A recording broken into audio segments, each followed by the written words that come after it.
High! আজ আমরা কথা বলবো এমআইএস স্কিম নিয়ে। হ্যাঁ, মান্থলি ইনকাম স্কিম নিয়ে। দেখুন বর্তমান সময়ে দাঁড়িয়ে সিনিয়র সিটিজেন হোক বা আমাদের মতন বয়সী ছেলেরা বা মেয়েরা যেই হোক না কেন সবাই চায় যে এক্সট্রা যদি আমরা কিছু একটা ইনকাম করতে পারতাম তাহলে ভালো হতো। আমাদের কাছে কিছু একটা অ্যামাউন্ট রয়েছে। সেটার থেকে যদি আমরা মান্থলি কিছু একটা ইনকাম করি তাহলে আমাদের পক্ষে খুব ভালো হয়। এবং তার জন্য কিন্তু আমার মনে হয় এমআইএস মান্থলি ইনকাম স্কিম এই স্কিমটি বেস্ট। এবার অনেকেই ভাববে মান্থলি ইনকাম স্কিমের ব্যাপারে আমরা সব জানি, তো আর ভিডিওটি দেখার দরকার নেই। দেখুন মান্থলি ইনকাম স্কিমে আপনারা হয়তো অনেকেই জানেন, অনেক কিছু জানেন, কিন্তু বর্তমান সময়ে ইন্টারেস্ট রেটের পরিবর্তন আনা হয়েছে সেটা হয়তো আপনারা জানেন। তার সঙ্গে অনেক নিয়মের পরিবর্তন আনা হয়েছে যেটা হয়তো আপনারা অনেকেই জানেন না। তাই আজকের এই ভিডিওতে ফুল ডেপথে আমরা আলোচনা করব বর্তমান সময়ে দাঁড়িয়ে এমআইএস স্কিমে ইনভেস্ট করা উচিত কিনা। আর যদি আপনার বাড়িতে সিনিয়র সিটিজেন থাকে তাহলে আপনাদের বাড়িতে এমআইএস করা উচিত হবে কিনা, না আদার্স কোনো স্কিমে ইনভেস্ট করলে বেশি রিটার্ন পাবেন। প্রতিটি বিষয় নিয়ে আজকে ডিটেলসে আলোচনা করব। তো চলুন আগে এমআইএস সম্পর্কে আমরা জানি, এর term and condition, interest rate সব কিছু জানবো এবং ভিডিও শেষে আমরা ক্যালকুলেশনও দেখব কত টাকা অবধি ম্যাক্সিমাম আপনারা রিটার্ন পেতে পারেন। সবার প্রথম কোথায় অ্যাকাউন্ট ওপেন করাতে পারবেন এবং কারা অ্যাকাউন্ট ওপেন করাতে পারবেন। দেখুন অ্যাকাউন্ট ওপেন করানোর জন্য আপনাকে যেতে হবে পোস্ট অফিস। এটা আমরা সবাই জানি। এই স্কিমটি শুধুমাত্র পোস্ট অফিসেই রয়েছে এবং এই স্কিমে যদি আপনারা ইনভেস্ট করতে চান তাহলে আপনারা পোস্ট অফিসে একটা সেভিংস অ্যাকাউন্ট ওপেন করাতে পারেন। না চাইলেও আপনারা এমআইএস স্কিমে ইনভেস্ট করতে পারবেন, কিন্তু আমি সাজেস্ট করি একটা সেভিংস অ্যাকাউন্ট ওপেন করালে আপনারা অন্যান্য সুযোগ সুবিধাও পোস্ট অফিস থেকে নিতে পারবেন। কারা কারা অ্যাকাউন্ট ওপেন করাতে পারবেন? এই ক্ষেত্রে আপনি চাইলে সিঙ্গেল, জয়েন্ট, আবার চাইলে ৩ জন অ্যাডাল্ট মিলেও অ্যাকাউন্ট ওপেন করাতে পারবেন। এখানে কিন্তু এজের কোনো ক্রাইটেরিয়া নেই। আপনার বয়স ৬০ হোক, ৭০ হোক কি ৪০ হোক বা ২০, আপনারা সবাই এখানে অ্যাকাউন্ট ওপেন করাতে পারবেন। এবার যদি আপনারা চান মাইনর অ্যাকাউন্ট ওপেন করানো যায় কিনা, হ্যাঁ যায়।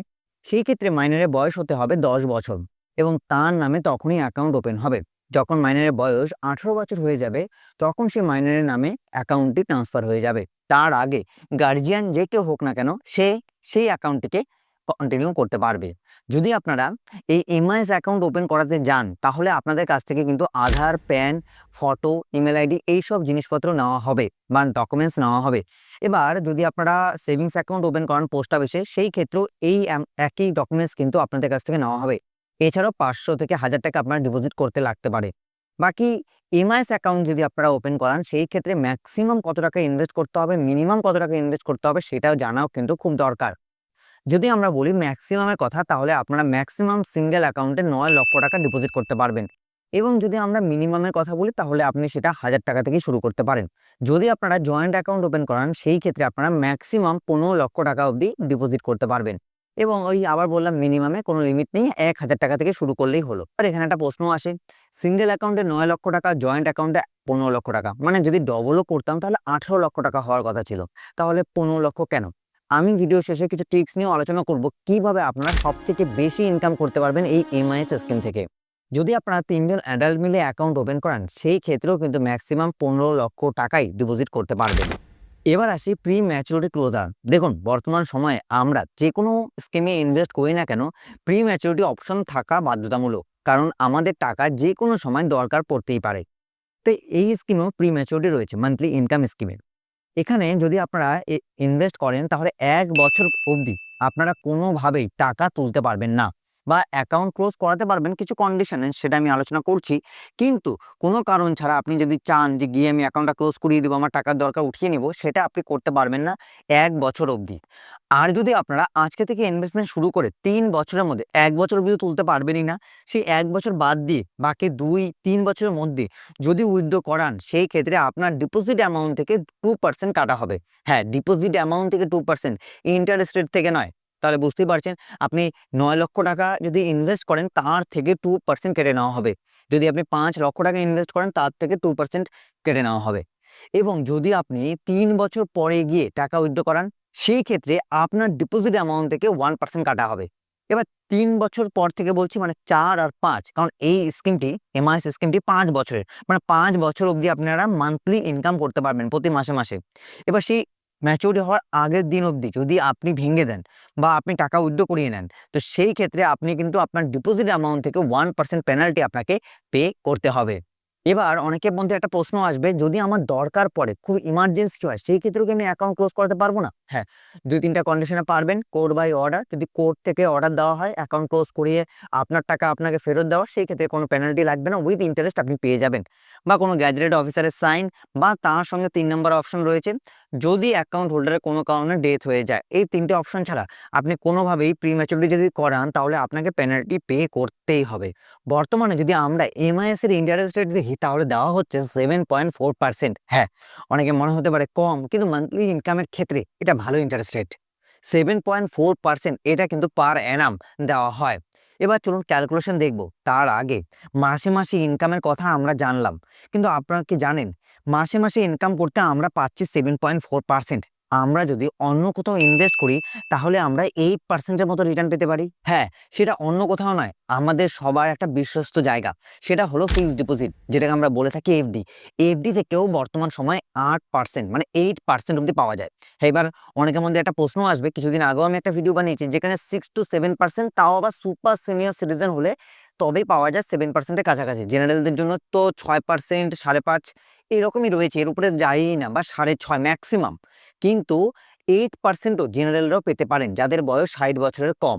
এখানেই সবচেয়ে বড় প্রশ্ন কিন্তু জাগে আমাদের মনে, যে এরকম এফডি আমরা বা আপনারা পাবো কোথায়? এর জন্য আপনাকে বাইরে কোনো ব্যাংকে বা কোথাও যেতে হবে না। আপনারা বাড়িতে বসেই এইরকম এফডি আপনার হাতের কাছেই পাবেন, এবং তার সাথে সাথে ঘরে বসেই চেক করতে পারবেন এফডির ইন্টারেস্ট রেট। শুধুমাত্র আপনারা স্টেবল মানি অ্যাপটি ডাউনলোড করুন।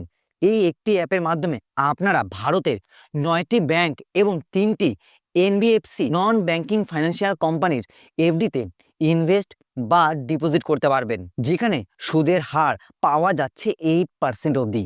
এখন সবচেয়ে বড় গুরুত্বপূর্ণ বিষয় কি জানেন? এই সমস্ত ব্যাংকের এফডির সঙ্গে থাকে ডিআইসিজিসি ইন্স্যুরেন্স। মানে ধরুন আপনার কাছে 5 লক্ষ টাকা রয়েছে, এবং সেই 5 লক্ষ টাকা আপনি কোনো এক এফডিতে ইনভেস্ট করলেন, তাহলে সেই পুরো 5 লাখ টাকার মধ্যেই আপনার ইন্স্যুরেন্স কভার থাকবে। এই ডিআইসিজিসি হলো আরবিআইয়ের একটি সাবসিডারি, তাই আপনার টাকা এখানে একদম সুরক্ষিত। আপনি দেশের যে কোনো ব্যাংক বা স্মল ফাইন্যান্স ব্যাংকে এফডি করলেও এই ইন্স্যুরেন্সের সুবিধা পাবেন। আশা করি বর্তমান সময়ে এটা অনেকেই জানেন। ধরুন আপনার কাছে 20 লাখ টাকা রয়েছে, এবং আপনি চান এই প্রতিটা টাকা একটা ভালো জায়গায় ইনভেস্ট করতে। আর আমাদের কাছে ভালো জায়গা বলতে এফডি সবার আগে মাথায় আসে। সেই এফডিতে যখন আপনি ইনভেস্ট করবেন, তাহলে আপনারা কি করবেন? ভাগ ভাগ করে আপনারা এফডি ওপেন করিয়ে সেখানে ইনভেস্ট করবেন, এবং সেটাই হলো বর্তমান সময়ে সবচেয়ে বেস্ট এবং সেফ ইনভেস্টমেন্ট। কিন্তু এখানে একটা প্রবলেম, আপনাকে 4টা আলাদা আলাদা ব্যাংকে অ্যাকাউন্ট ওপেন করাতে হবে, 4টা আলাদা আলাদা অ্যাপ ব্যবহার করতে হবে আপনার সেই এফডিকে ট্র্যাক করার জন্য। কত ঝামেলা ভাবুন। কারণ সবসময় একটি ব্যাংকেই কিন্তু ভালো এফডি তো দেয় না, বা ভালো এফডির ইন্টারেস্ট রেট তো দেয় না। তো সেই ক্ষেত্রে আপনাকে আদার্স ব্যাংকেও যেতে হবে, এবং তার সাথে আদার্স ব্যাংকে এফডি ওপেন করাতে গেলে সেখানে আপনাকে অ্যাকাউন্টও ওপেন করাতে হবে। এর বদলে যদি আপনারা সরাসরি স্টেবল মানির অ্যাপের দ্বারা 5 লাখ টাকা করে 4টি ব্যাংকে ভাগ করে এফডিতে ইনভেস্ট করেন, তাতে কিন্তু সুবিধা আপনাদেরই হবে। এর ফলে সবকটি এফডিতে আপনারা ডিআইসিজিসির ইন্স্যুরেন্স পাবেন, তার সঙ্গে হাই রিটার্ন পাবেন, মানে ইন্টারেস্ট রেট বা সুদের হার আপনারা সব থেকে বেশি পাবেন। এছাড়াও যেটা নিয়ে আমরা সবাই চিন্তা করি, আপনার টাকা একদম সেফ থাকবে। যে কোনো ব্যাংকে যে কোনো সময় স্টেবল মানির দ্বারা আপনারা যে কোনো এফডিতে ইনভেস্ট করতে পারবেন। তাই আর বিশেষ দেরি না করে ডেসক্রিপশন এবং পিন কমেন্টে দেওয়া লিঙ্কে চেক করুন। আজই আপনার টাকাকে সুরক্ষিত করুন, ভালো রিটার্ন নিশ্চিত করুন। চলুন এবার ক্যালকুলেশন দেখি, যে ম্যাক্সিমাম এমআইএস থেকে আমরা কত টাকা অবধি ইনকাম করতে পারি মাসে মাসে। দেখুন, যদি আপনারা 1 লক্ষ টাকা এমআইএস স্কিমে ইনভেস্ট করে থাকেন, তাহলে আপনারা মান্থলি যে ইনকামটা করতে পারবেন, মানে প্রতি মাসে মাসে, সেটা হলো 617 টাকা করে। তার মানে 5 বছরে যে রিটার্নটা আপনারা পাবেন সেটা হলো 37,020 টাকা। এটা কিন্তু আপনার ইনকাম, এবং 5 বছর পরে ম্যাচুরিটিতে, মানে যখন আপনার এই ইনকাম শেষ হয়ে যাবে, তখন 1 লক্ষ টাকা আপনি আবার রিটার্ন পেয়ে যাবেন। সেরকমভাবে যদি আপনি 5 লক্ষ টাকা ইনভেস্ট করেন এমআইএস স্কিমে, তাহলে 3,083 টাকা করে প্রতি মাসে মাসে ইনকাম করতে পারবেন। মানে মোট ইনকাম আপনার গিয়ে দাঁড়াবে 5 বছরে 1,84,980 টাকা। 9 লক্ষ টাকা মানে সিঙ্গেল অ্যাকাউন্টে ম্যাক্সিমাম অ্যামাউন্ট যেটা, সেই অ্যামাউন্ট যদি আপনারা ইনভেস্ট করেন 9 লক্ষ টাকা, তাহলে 5,550 টাকা করে প্রতি মাসে মাসে আপনারা রিটার্ন পাবেন। তার মানে যে রিটার্নটা দাঁড়াচ্ছে ৫ বছরে ৩,৩৩,০০০ টাকার মতো আপনারা ৫ বছরে ইনকাম করতে পারবেন এবং ৫ বছর শেষে ৯,০০,০০০ টাকাও রিটার্ন পেয়ে যাবেন। ১৫,০০,০০০ টাকা ইনভেস্ট করলে আপনারা পাবেন, মানে জয়েন্ট অ্যাকাউন্ট ওপেন করাতে হবে। যদি ১৫,০০,০০০ টাকা ইনভেস্ট করাতে চান তাহলে ৯,২৫০ টাকা। তার মানে ৫,৫৫,০০০ টাকার মতো আপনারা ৫ বছরে ইনকাম করতে পারবেন। এবার দেখুন, দুটো ট্রিক্স আমি আপনাদেরকে বলবো বলেছিলাম। দেখুন, সবার প্রথম আপনি চাইলে জয়েন্ট এবং সিঙ্গেল অ্যাকাউন্ট ওপেন করাতে পারেন। সেই ক্ষেত্রে ফার্স্ট হোল্ডারের নামটা যাতে পরিবর্তন হয় সেটার দিকে খেয়াল রাখবেন। ৯,০০,০০০ প্লাস ১৫,০০,০০০ যদি আপনি ইনভেস্ট করেন তাহলে যে রিটার্নটা পাবেন সেটা হলো ১৪,৮০০ টাকা করে প্রতি মাসে এই ইনকামটা করতে পারবেন। আবার যদি আপনি সিঙ্গেল অ্যাকাউন্ট ওপেন করান সেই ক্ষেত্রে ৯,০০,০০০ টাকা করে দুবার ইনভেস্ট করতে পারবেন। মানে আপনি ১০,০০০ কি ১১,০০০ টাকার মতো ইনকাম করতে পারবেন। আর যদি আপনার বাড়িতে কোনো সিনিয়র সিটিজেন থাকে তাহলে আপনারা তাদের নামে senior citizen savings account open করাতে পারেন। এর থেকেও বেশি রিটার্ন আপনারা পাবেন। সেই নিয়ে ভিডিও আমরা খুব তাড়াতাড়ি নিয়ে আসবো। তার জন্য আপনারা কিন্তু আমাদের চ্যানেলের সঙ্গে জুড়ে থাকতে পারেন। তাহলে বুঝতেই পারলেন এমআইএস থেকে কিভাবে বেশি টাকা ইনকাম করা যায় মাসে। দেখুন, আপনারা এমআইএস স্কিম থেকে লোন ফেসিলিটি পাবেন না। দ্বিতীয়, ট্যাক্সের কোনো বেনিফিট আপনারা এই এমআইএস স্কিম থেকে পাবেন না। এবং তার সঙ্গে আপনারা যদি বলেন নমিনি ফেসিলিটির কথা, হ্যাঁ, আপনারা এখানে চাইলে ১ জন বা ২ জনকে নমিনি রাখতে পারবেন। ট্রান্সফার অ্যাকাউন্ট, আপনারা চাইলে এই স্কিম ট্রান্সফারও করাতে পারবেন এক পোস্ট অফিস থেকে অন্য পোস্ট অফিসে। এই সুবিধাও রয়েছে, বিনা খরচায় আপনারা কিন্তু আপনার অ্যাকাউন্ট ট্রান্সফারও করাতে পারবেন। এইসব ফেসিলিটিও কিন্তু আপনারা নরমালি এমআইএস স্কিম থেকে পেয়ে যাবেন। তো আশা করব এই ভিডিওতে আমরা মান্থলি ইনকাম স্কিম সম্পর্কে ডিটেলসে বোঝাতে পেরেছি এবং তার সঙ্গে কিভাবে ম্যাক্সিমাম রিটার্ন পাওয়া যায় সেটাও বোঝাতে পেরেছি। যদি এর পরেও কোনো অসুবিধা বা কোনো প্রশ্ন আপনাদের মধ্যে থাকে, নিচে কমেন্ট বক্স সর্বদা আপনাদের জন্য খোলাই রয়েছে। সেখানে কমেন্টের মাধ্যমে আমাদেরকে জিজ্ঞাসা করতে ভুলবেন না। যদি আপনাদের মনে হয় যে এটা ছাড়া বা অন্যান্য টপিকে ভিডিও আপনার দরকার, তাহলে সেটাও আপনারা কমেন্টের মাধ্যমে জানাবেন। আমরা চেষ্টা করব পরবর্তী বিষয়ে সেই সব টপিকে নিয়ে আসার। তো আজকের এই ভিডিওটি দেখার জন্য আপনাদের সকলকে অসংখ্য ধন্যবাদ। ভিডিওটি বন্ধুবান্ধব এবং গুরুজনদের সাথে শেয়ার করে দেবেন।